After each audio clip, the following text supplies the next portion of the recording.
Guys, alala ko lang sa inyo na dito tayo sa makina, isang beam tayo. Bawal yung maritisa natin dito sa makina. Dapat dito lang yan. Ayaw na ayaw ko marinig nila sa kuberta.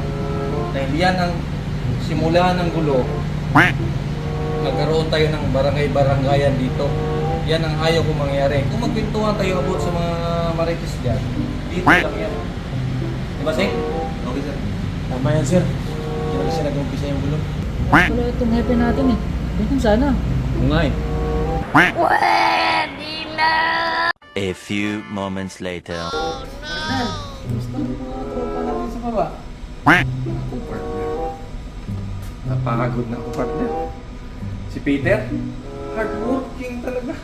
Ginagawa mo. Isa pa, support engineer. Kagabi, nahuli ko.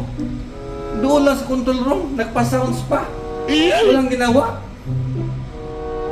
Ayaw, di ba?